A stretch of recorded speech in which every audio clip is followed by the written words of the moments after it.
소원합니다. 오늘 주실 하나님 말씀은 시편 90편입니다. 우리가 예레미야서 묵상한 25장까지 잠시 중단하고 이제 9월, 10월은 열왕기상으로 우리 하나님 말씀의 은혜를 함께 나눕니다. 중간에 이번 주간에는 시편으로 우리 잠시 주의 은혜를 묵상하는 시간을 갖습니다. 우리 시편 90편 1절에서 17절까지 말씀 함께 찾아보겠습니다. 제가 가지고 있는 성경은 869페이지로 되어 있습니다.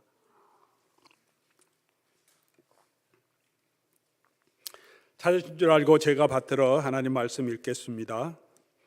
하나님의 사람 모세의 기도. 주여, 주는 대대에 우리의 거처가 되셨나이다. 산이 생기기 전 땅과 세계도 주께서 조성하시기 전 곧 영원부터 영원까지 주는 하나님이시니이다. 주께서 사람을 뒷걸로 돌아가게 하시고 말씀하시기를 너희 인생들은 돌아가라 하셨사오니 주의 목전에는 천년이 지나간 어제 같으며 밤의 한순간 같을 뿐이니이다. 주께서 그들을 홍수처럼 쓸어가시나이다. 그들은 잠깐 자는 것 같으며 아침에 돋는 풀 같으니이다.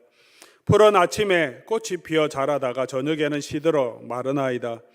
우리는 주의 노에 소멸되며 주의 분내심에 놀라나이다. 주께서 우리의 죄악을 주의 앞에 놓으시며 우리의 엄밀한 죄를 주의 얼굴빛 가운데에 두셨사오니 우리의 모든 날이 주의 분노 중에 지나가며 우리의 평생이 순식간에 다하였나이다. 우리의 연수가 70이요 강건하면 80이라도 그 연수의 자랑은 수고와 슬픔뿐이요 신속히 가니 우리가 날아가나이다. 누가 주의 노여움의 능력을 알며 누가 주의 진노의 두려움을 알리까? 우리에게 우리 날 계수함을 가르치사 지혜로운 마음을 얻게 하소서. 여호와여, 돌아오소서. 언제까지니까? 주의 종들을 불쌍히 여기소서. 아침에 주의 인자하심이 우리를 만족하게 하사 우리를 일생 동안 즐겁고 기쁘게 하소서. 우리를 괴롭게 하신 날수대로와 우리가 화를 당한 연수대로 우리를 기쁘게 하소서. 주께서 행하신 일을 주의 종들에게 나타내시며 주의 영광을 그들의 자손에게 나타내소서. 주 우리 하나님의 은총을 우리에게 내리게 하사 우리의 손이 행한 일을 우리에게 견고하게 하소서. 우리의 손이 행한 일을 견고하게 하소서. 아멘. 여러분도 잘 아시겠지만 우리 백세 철학자 또는 수필가라고도 할 수 있겠죠. 김형석 교수님이 계십니다. 제가 찾아보니까 1920년생이시니까 지금 이제 103세가 되겠죠. 103세가 되십니다. 그분이 100세가 될 때쯤 해서 책을 하나 내셨는데 그 책을 제목이 100년을 살아보니 그런 수상집이었죠. 아마 보신 분도 계실 겁니다. 100년을 살아보니, 제목이 100년을 살아보니이고 또 그분이 실제로 거의 100세를 사셨기 때문에 우리가 관심이 생기죠. 100세를 사신 분은 또 어떤 인생의 조언을 우리에게 주시는가, 또 관심을 가지고 아마 읽어보신 분도 계실 겁니다. 그 책에서 이 노 교수님이 말씀하시기를 이런 부분이 있습니다. 인생의 황금기는 60에서 75세 기간이다. 저에게 아직 확 다가오진 않지만 그분은 그렇게 얘기하셔요. 60에서 75세 지금 황금기를 맞고 계신 많은 분들이 계십니다. 내가 늙었다 생각하지 마시고 지금이 황금기다, 그렇게 생각하시기 바랍니다. 그리고 또 이분이 말씀하시기를 인생의 중요한 것, 우리가 성공 이런 거 무엇을 이루었냐 이런 것보다 내가 무엇을 남기는가 하는 게 더 중요하다, 그렇게도 말씀하셨고요. 그리고 무엇보다도 우리가 사랑을 남기는 것이 더 중요하다. 사랑을 남기는 것. 내가 뭘 하려고 우리는 많이 노력하는데 지나고 보니까 사랑하는 것, 그리고 다 남은 사람들에게 많은 사랑을 베풀고 가는 것이 제일 중요하더라, 그렇게 말씀하셨습니다. 아마 여러분도 공감하실 것 같아요. 저도 공감하는 것이 많습니다. 그렇게 따져보면 인생을 어떻게 하면 인생이 성공적인 삶일까 하는 고민은 있지만 이 노 교수님의 말씀을 들어보면 저와 여러분은 누구나 우리가 재산을 가지고 있던 세상적으로 뭐 출세를 하고 아주 영화를 누렸던 그렇지 않던 우리 누구나 참 의미 있는 삶은 살 수 있다. 그렇게 생각이 듭니다. 누구나 사랑은 남길 수 있잖아요. 돈이 없어도 우리가 사랑을 남길 수 있습니다. 오늘 우리 본문을 보니까 우리 타이틀에 하나님의 사람 모세의 기도라고 제목이 되어 있습니다. 모세가 쓴 기도이며 노래이며 찬양시가 되는 거죠. 모세의 노래. 모세는 몇 년을 살았습니까? 혹시 아십니까? 모세는 몇 년을 살았습니까?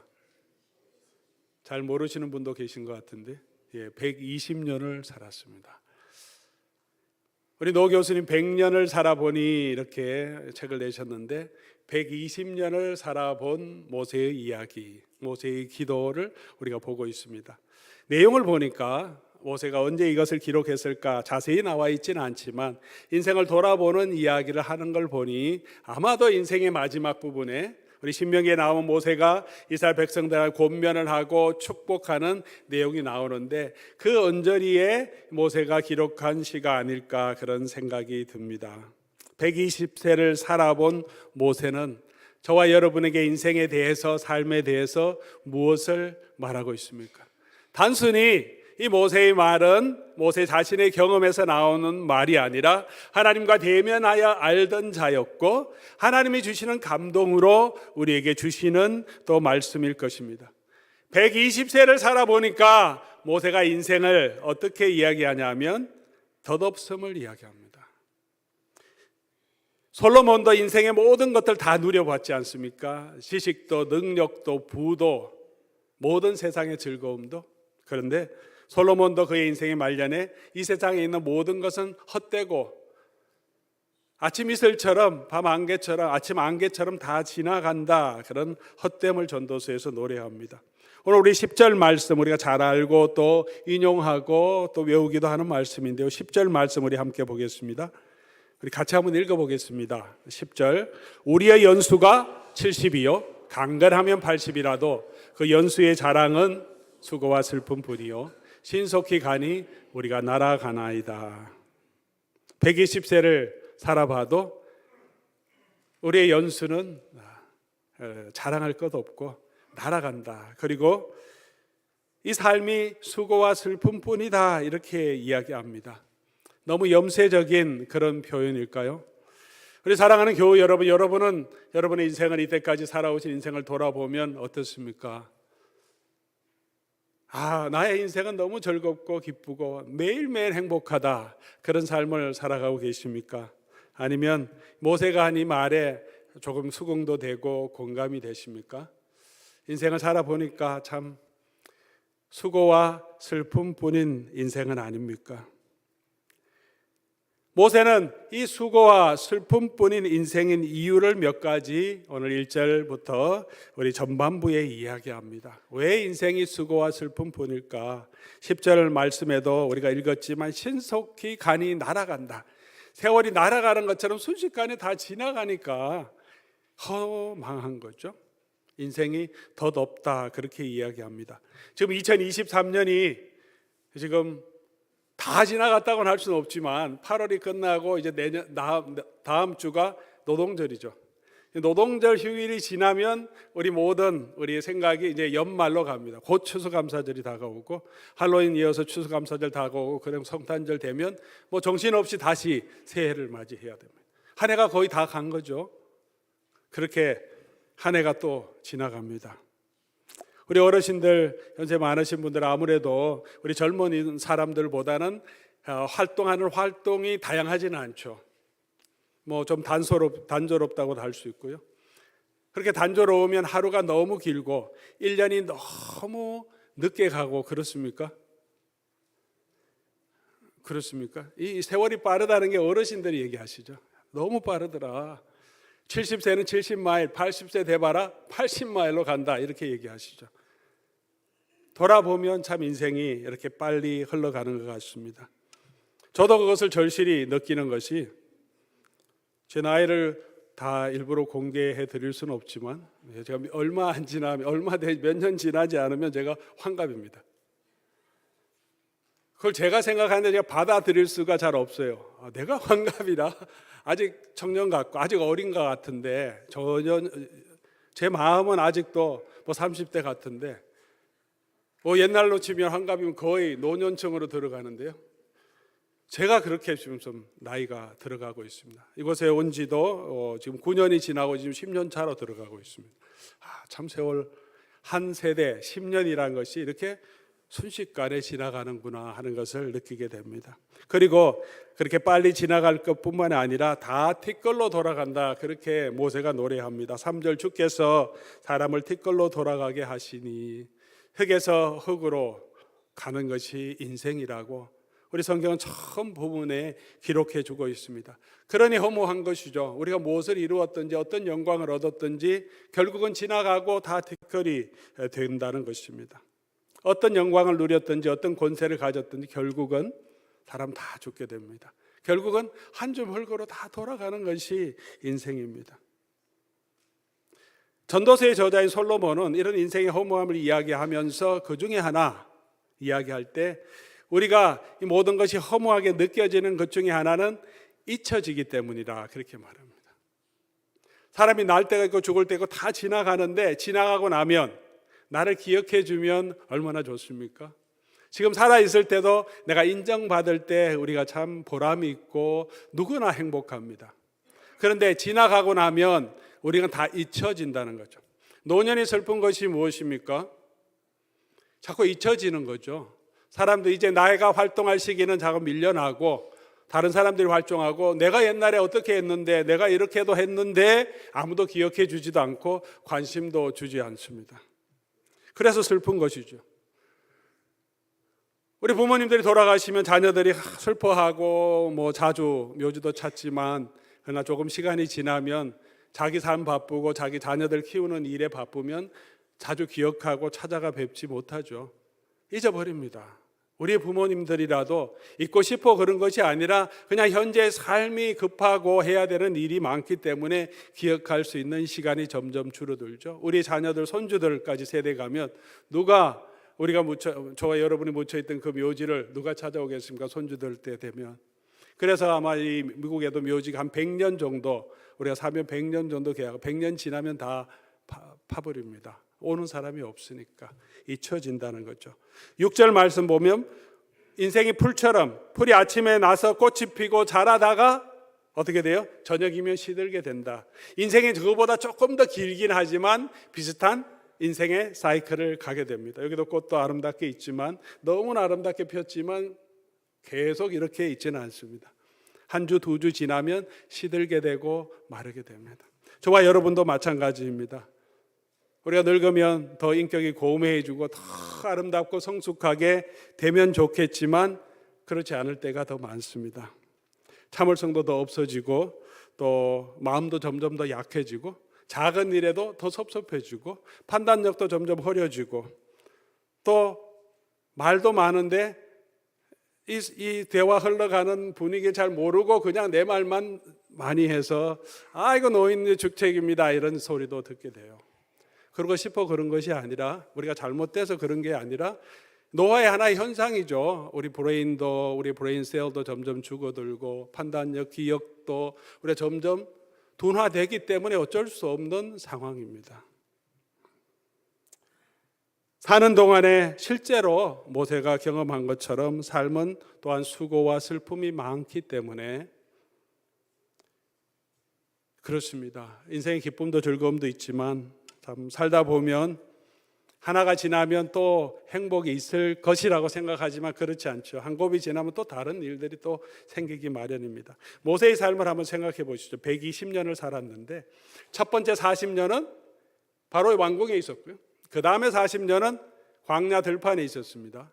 그리고 그 다음 40년은 이스라엘 백성이 인도에서 광야길을 이끌어서 이제 모압 들판까지 온 거죠. 그렇게 구분이 되는데 모세의 40년 생을 생각해 보십시오. 첫 번째 40년 바로의 궁전에 있을 때 모세가 편했을까요?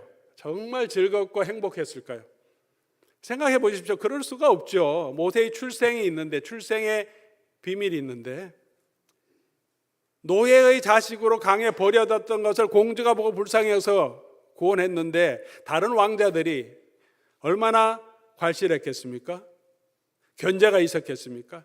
다른 사람이 그렇지 않더라도 자기 스스로 느끼는 정체성의 갈등이 얼마나 있었겠습니까? 그 가장 중요한 이유가 모세가 40세 인생의 절정, 가장 힘차게 뭔가 해볼 수 있는 그때 모세가 뭘 결정합니까? 왕궁에서 다음 파라오가 되겠다든가 아니면 신하가 되어서 큰 권세를 누려보겠다가 하는 그런 비전을 포기하고 무슨 생각을 합니까? 자기 민족과 히브리 사람들과 함께 뭔가 어쩌면 반역이 될 수 있는 히브리 사람들과 함께 그들 편에 서서 뭘 해보겠다고 합니다. 왜 그런 결정을 했겠습니까? 이 궁정에서 더 이상 소망이 없어요. 자기는 자기 민족이니까 이 불쌍한 민족들을 위해서 자기가 뭔가 한번 해보겠다 결단을 했습니다. 그렇게 40년을 살아왔는데, 그렇게 결단을 했는데 인생을 걸고, 근데 어떻게 합니까? 그 민족이 이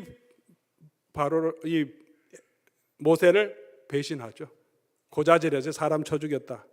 그렇게 하면서 도망자 신세가 됩니다. 얼마나 큰 좌절을 맛보겠습니까? 그 다음에 40년 동안 광야 생활합니다. 모세의 마음을 보십시오. 정말 최고의 학문, 최고의 것, 최고의 문화, 그런 것을 누리다가 광야 들판에서 양치는 목동으로 살아가야 되겠습니다. 무슨 인생의 비전이 있습니까? 무슨 일이 있을 것이라고 그가 생각했겠습니까? 그냥 오늘도 일어나서 양치기, 이곳에 정박하고 저쪽에 텐트를 치고 저 광야에 치면서 그냥 생각 없이 그냥 하루하루를 살아가지 않았을까? 그게 인생의 가장 황금기였습니다. 40에서 80세까지 그렇게 기약도 없이 광야에서 목동으로 살아가고 있었습니다. 그리고 마지막 40년은 어땠습니까? 그래도 하나님이 불러주신 비전이 있고 사명이 있었어요. 그러나 수많은 고난이 있음을 우리가 압니다. 이스라엘 백성들이 수시로 옥하고 원망하고 돌로 치려고 하고 그 과정을 40년을 견뎌냈습니다. 그랬더니 어떻게 됐습니까? 하나님께서 너는 그 땅에 못 들어간다. 그건 여기서 죽을 거다. 약속의 땅만 바라보고 하나님의 약속을 붙들고 이 모세가 봐도 정말 한심한 이 민족들을 이끌고 참으면서 그들을 위해 기도하면서 이끌어서 왔는데 아직도 앞뒤 분별도 못하는 이 백성들인데 하나님께서 너는 못 들어간다. 그냥 이 백성들은 그냥 여호수아에게 맡기고 너는 여기서 죽을 것이라고 말합니다. 그 인생 가운데 모세가 자기의 삶을 돌아볼 때 그래서 수고와 슬픔뿐이다 라고 고백하지 않았을까 하는 그런 생각을 하게 됩니다. 또한 모세가 그렇게 된 이유가 무엇입니까? 한번 열을 냈습니다. 너무 속상해서 그냥 이 반석을 가르쳐서 물을 내라고 했는데 욱해갖고 이 마지막에 열받아서 이 백성들이 또 원망하고 불평하니까 그러면서 이 막대기로 반석을 세게 2번을 치죠. 하나님 지적하십니다. 한번 돌아볼 때 모세가 참 후회되는 마음이 있었을 겁니다. 내가 왜 그랬을까? 조금만 더 참았으면 되는데. 하나님 앞에서, 하나님의 거룩함 앞에서 우리의 연약함이 드러남으로 인하여 또 우리의 인생이 수고하고 슬픔뿐임을 우리가 깨닫게 됩니다. 돌아보면 내가 잘했다 이런 것보다 저도 삶이 그런데 여러분 어떤지 모르겠습니다. 돌아보면 참 그때 왜 그랬을까? 그때 어리고 힘들었지만 그래도 아이들 키울 때 이렇게 했으면 좋았을 텐데. 그런 아쉬움이 우리에게 남지 않아요? 그 신앙생활 할 때도 그렇고 우리의 삶을 살아오면 그때 정말 하나님 앞에서 이렇게 살았으면 좋겠는데 그렇지 못했던 우리의 연약함, 우리의 죄 이런 것들이 드러나서 나이가 들면 들수록 또 후회하는 마음으로 아쉬워하는 마음으로 우리가 살아가지 않습니까? 이런 것이 우리 인생의 모습이라는 거죠. 그럼에도 불구하고 우리가 성경을 통해서 알 수 있었대. 그러면 모세가 염세주의자가 됐습니까? 낙심했습니까? 수고와 슬픔뿐인 인생인 줄 알고 그는 인생을 포기하고 하나님을 원망하면서 자기 마음대로 살았나? 그럴 수 있는 상황인데 그렇지 않았습니다. 오늘 본문에도 나오지만 우리 타이틀에 모세는 그 별명이 하나님의 사람 이릅니다. 신명기에도 나오죠. 하나님의 사람 모세. 모세의 이름 앞에는 언제나 하나님의 사람 이렇게 되어 있습니다. 그런 수고와 슬픔 가운데 살아가지만 그것이 인생의 모든 것이 아니었다는 거죠. 그래서 그의 기도는 이어지고 있습니다. 이 모세가 이런 기도를 통해서 오늘 본문의 하반부에 통해서 이런 하나님의 은혜를 붙들고 기도하며 살았기 때문에 수고와 슬픔뿐인 인생이지만 그가 하나님의 사람으로 설 수 있게 된 것이 아닌가 생각합니다. 우리 사랑하는 교회 여러분, 오늘 이제 이 모세의 기도를, 후반부에 나온 기도를 우리가 살펴볼 텐데, 이 기도를 통해서 우리가 배우고 우리가 우리에게 주시는 말씀으로 붙들고 이것이 우리의 기도가 될 수 있기를 주의 이름으로 간절히 소원합니다. 수고와 슬픔뿐인 인생 가운데 우리가 붙들어야 할 것, 우리가 간구해야 될 것, 그것은 무엇입니까? 첫 번째 1절 말씀이죠. 우리 같이 한번 읽어보겠습니다. 1절, 주여 주는 대대에 우리의 거처가 되셨나이다. 모세의 고백입니다. 주는 대대에 우리의 거처가 되셨다. 여기 거처라고 하는 것은 영어로 하면 dwelling place, 사는 곳입니다. 어떤 히브리 사본에는, 필사에서 사본이, 옛날에 성경 사본이 많죠. 어떤 히브리 사본에는 이 dwelling place란, 이 거처란 단어를 피난처로 기록한 것도 있습니다. refuge라고 표현한 것도 있습니다. 여호와는 나의 피난처시니, 그런 시편의 고백이 많듯이요. 여기서 거처라고 하는 것은 그냥 잠자는 곳, 텐트 치는 곳, 숙박하는 야영지, 그런 의미가 아니니까. 여호와는 나의 거처가 되신다는 말은 여호와께서 내가 쉴 곳, 나의 피난처가 되신다, 그 이야기죠. 나의 홈, 나의 집이 되신다, 그런 의미죠. 아이들이 여행을 하다가 피곤하면 어떻게 합니까? I want to go home, 그렇게 하죠. 집에 가고 싶어. 집에. 왜 그렇습니까? 피곤하니까. 집에 가면 다 내려놓고 편안하게 쉬고 내가 좋아하는 장난감도 있고 그렇게 쉴 수 있으니까. 여러분, 일하다가 힘들고 어렵고 또 피곤하고 그러면 어떻게 합니까? 아이고, 집에 가고 싶다, 그런 마음이 드는 게 뭡니까? 쉬는 곳으로, 내가 마음 편하게 쉴 수 있는 그곳을 사모할 때 집에 가고 싶은 그런 마음이 들지 않습니까? 제가 영화를 그렇게 많이 보는 사람은 아닌데 좋아하는 영화 중에 하나가 러셀 크로우가 주연했던 글래디에이터라는 영화입니다. 제가 역사물을 좋아하는데, 저 역사 전공이어서 특별히 고대 그리스 로마 역사를 훨씬 더 많이 공부했기 때문에 이 영화에서 가장 제가 처음에 감명 깊게 보았던 것은 오프닝 씬입니다. 이 로마 군대와 이 게르만이 전쟁하는 전쟁 씬인데, 그 당시까지 제가 보기에 가장 리얼하게 로마 군대가 전쟁하는 모습을 표현했습니다. CD 조금 들어가긴 했지만 거의 리얼하게 말, 사람, 그 다음에 병기, 공성 장비를 동원해서 직접 거의 실제적으로 촬영하니까 이 리얼감이 엄청나게 나타나서 와, 정말 이 오프닝 씬에 굉장히 감동했던 적이 있습니다. 그런데 이건 전쟁 영화 아니고 이게 사람 싸우는 글래디에이터니 검투 영화가 아니라 주제를 보면 집으로 돌아가는 향수에 대한 이야기를 합니다. 이 맥시모스라는 장군이 엄청난 전쟁을 하고 전쟁의 영웅이죠. 그 황제가 황제권을 이 사람에게 주려고 하는데, 이 사람이 원하는 것은 황제권이 아니죠. 권력도 아니고 부도 아닙니다. 이 전쟁 끝나면 그가 소원하는 것은 퇴역해갖고 집에 가는 거예요. 자기 아내가 있고 아들이 있는 그 집에 가서 그냥 홈에 돌아가고 싶은 거예요. 로마의 모든 군인들은 20년, 25년 복무하는데요, 퇴역해서 전쟁 동안 죽지 않고 살아남아서 자기 집으로 돌아가는 게 그들의 꿈이었습니다. 그래서 땅을 가지고, 전쟁 퇴역하면 땅을 주거든요. 그 땅을 가지고 그곳에서 농사하며 사는 게 그들의 가장 큰 소망이었어요. 그렇게 그 씬이 나오죠. 집에 가고 싶어. 근데 그렇지 못하죠. 인생이 그곳에서부터 더 파란만장한 나그네의 삶을 살죠. 이제는 노예로, 이 장군이 아니라 노예로, 검투사로 그렇게 살다가 결국은 복수하지만 결국은 검투장에서 죽게 됩니다. 집으로 못 가요. 죽게 되면서 마지막 씬에 죽으면서 그의 영혼인지 그의 마음인지 모르지만 이 사람이 다시 옛날에 있던 그 집으로 이렇게 밀밭 사이로 쫙 다시 돌아가는 그 모습을 보여줍니다. 집이 없죠. 이미 불타버렸고 아내도 유린당하여 죽었고 아들도 죽어버렸습니다. 아무것도 없지만 그의 영혼은 다시 이제 그 고향, 그가 그리던 고향으로 홈으로 돌아가는 모습으로 영화가 끝납니다.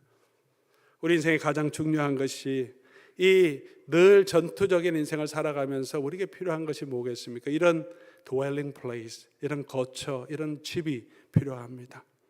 여러분 삶에 힘들 때 우리 돌아갈 집이 있다는 것이 얼마나 위로가 됩니까? 근데 집에 갔더니 이 집이 아니라 집구석이 되어 있으면 집에 돌아가기 싫죠. 아이들도 그렇죠. 집에 돌아가기 싫어서 아이들이 그냥 가출하고 마음을 정하지 못합니다. 아무리 힘든 일이 있어도 내가 돌아갈 집이 있으면 그래도 위로를 얻고 힘을 얻을 수 있습니다. 다시 일어날 수 있습니다. 모세에게 그런 집, 이 땅에 dwelling place는 없었습니다. 그런데 그런 여호와를 그의 거처로 삼았다라고 고백합니다.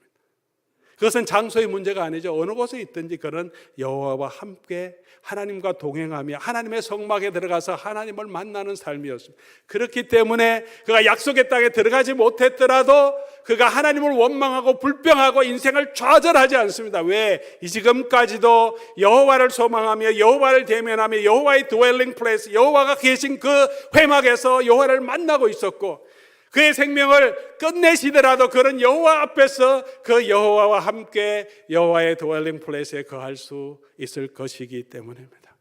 사랑하는 우리 교회 여러분, 오늘 이 시대를 우리가 살아가면서 오늘 저와 여러분이 소망해야 될 것은 바로 이것이 아닌가 생각합니다. 여호와를 대대로 우리의 피난처로 삼으시기 바랍니다. 그렇게 하시기 위해서 예수님을 이 땅에 보내주시고 예수님이 우리에게 오셔서 뭐라고 그의 백성에게 말씀하십니까?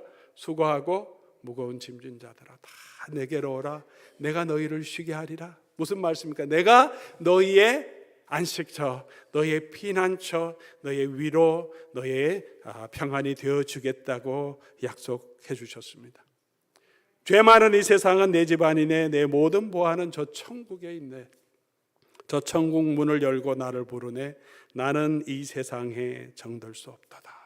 그렇게 하나님의 거처를 사모하며 걸어갈 때 수고도 해야 하고 슬픔 많은 인생이지만 오늘 우리가 거하는 이곳도 주님이 함께 하시니 천국이 될 것입니다. 사랑하는 교우 여러분, 우리가 오늘 찬양에도 같이 한 것처럼 할렐루야 찬양하세 내 모든 죄 사함받고 주 예수와 동행하니 그 어디나 하늘나라. 수고로운 인생 가운데 우리 주 예수 그리스도의 은혜로 우리 하나님으로 참된 안식처 위로가 되는 저와 여러분 될 수 있기를 주의 이름으로 간절히 소원합니다. 두 번째 모세가 기도하는 것은 우리의 날 계수하는 지혜로운 마음을 구합니다. 사랑하는 교우 여러분, 우리도 이런 지혜를 구할 수 있기를 바랍니다. 우리의 날 계수하는 지혜는 어떤 지혜입니까? 두 가지로 생각해 볼 수 있는 것 같아요. 하나는 우리의 인생이 덧없이 지나간다는 것, 그것을 인정하고 받아들이는 게 지혜로운 거죠. 세월을 부정할 수 없습니다. 아무리 그래도 오는 세월 막을 수 없다고 하잖아요. 내가 영원히 젊을 것처럼 생각하는 사람은 지혜롭지 못하죠. 내가 언제나 건강할 것처럼 생각하는 사람은 지혜롭지 못한 거죠. 세월을 받아들이는 거죠. 인생에 계수하는 지혜. 나에게도 늙을 때가 있고 더 이상 일하지 못할 때가 있고 아플 때도 있고 때로는 양로병원에 들어가서 그렇게 생활해야 될 때도 있음을 우리가 받아들여야 하는 거죠. 그것도 지혜고 동시에 받아들이면서 그것을 준비하고 적용하는 우리 삶에 적용하는 지혜가 있어야 합니다. 모세는 그렇게 그의 날 계수함을 지혜를 구하면서 하나님께서 너가 더 이상 이 백성을 인도하지 못한다고 할 때 그것을 받아들입니다. 그리고 담담하게 모세에게 지도권을 이양합니다. 이스라엘 백성이 아직도 애들 같지만 그들에게 부탁하고 약속의 땅을 차지하여 들어가도록 두려워하지 말고 담대하게 가라고 권면하며 자기가 할 수 있는 일을 다 합니다. 하나님 앞에 아닙니다. 하나님 제가 가야 합니다. 제가 가지 않으면 이 사람들 누가 인도하겠습니까? 여호수아 아직 준비되어 있지 않습니다. 그러고 하나님 앞에 버티고 자기가 하겠다고 하지 않습니다. 그대로 받아들입니다. 그리고 준비합니다. 그렇게 하나님의 손에 맡깁니다. 그 땅을 정복하고 차지하는 것은 모세의 능력으로 하는 것이 아니기 때문에 하나님의 능력으로 하는 것이기 때문에 하나님께서 여호수아를 붙들어 사용하시고 하나님께서 이 광야 세대를 붙들어 사용하시면 하나님께서 하시는 것이기 때문에 하나님의 손에 맡기고 자기가 해야 될 일을 받아들이고 준비합니다. 그것이 인생에 계수하는 지혜입니다. 사랑하는 교우 여러분, 우리가 영원히 할 수 있는 것은 없습니다. 우리 인생을 계수하는 지혜를 하나님께 구하고 하나님께 맡기고 또 다음 세대를 준비하는 저와 여러분 될 수 있기를 바랍니다. 세 번째로 13절, 14절, 특별히 14절 말씀 보면 그렇게 하면서 모세는 날마다 주의 인자하심을 의지합니다. 14절 말씀 보겠습니다. 우리 같이 한번 읽어보겠습니다. 아침에 주의 인자하심이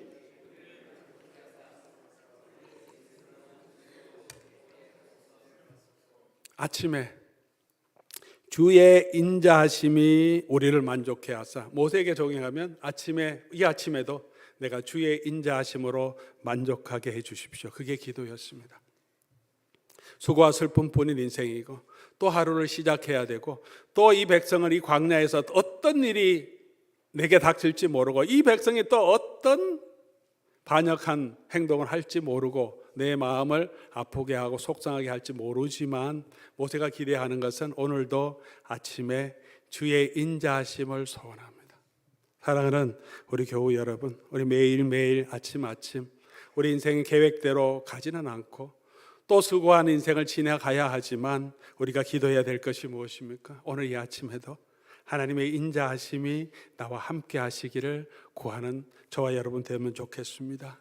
그래서 그 하루하루가 하나님의 인자하심 가운데 거하고 또 하루가 지났을 때 그 하나님의 인자하심을 우리를 보호해 주셨음을 감사할 때 그 하루하루가 차면 우리 일생에 하나님이 주시는 그 은혜를 누리며 살게 하실 것입니다. 그래서 일생 동안 즐겁고 기쁘게 되는 거죠. 그 즐겁고 기쁜 날은 미래에 오는 것이 아니라 오늘 내게 주신 삶에서 여호와의 인자하심을 우리가 경험하고 여호와의 인자하심이 나와 함께 하심을 기억할 때 그 하루하루가 모여서 우리 인생이 즐겁고 기쁜 인생이 될 것입니다.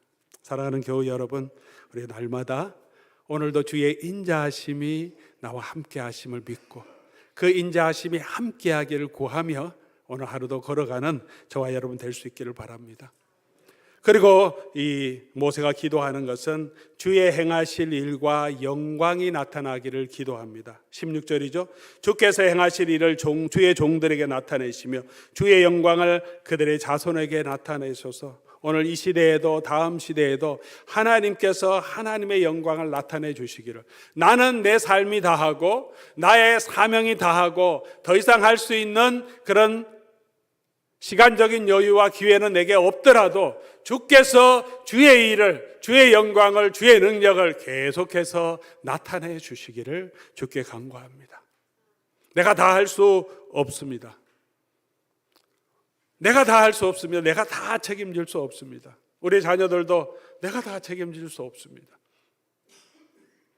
내가 하는 일도 사업도 내가 다 어떻게 할 수 없습니다. 나의 건강도 내가 다 책임질 수 없습니다. 우리 하나님께 맡겨야 할 때가 있습니다. 그리고 하나님께서 주의 행하실 일을 이루시고 우리가 구할 것은 주의 영광을 나타내 주시기를, 하나님의 은혜를 베풀어 주시기를 구할 것밖에 없습니다. 그리고 마지막에 우리 17절에 모세는 기도합니다. 우리 손이 행한 일을 견고하게 하소서. 17절, 주 우리 하나님의 은총을 우리에게 내리게 하사 우리의 손이 행한 일을 우리에게 견고하게 하소서. 우리 손이 행한 일을 견고하게 하소서. 견고하게 해달라고, 흔들리지 않도록. 왜 그렇습니까? 인생의 수고와 슬픔이 많으면 우리가 낙심하게 됩니다.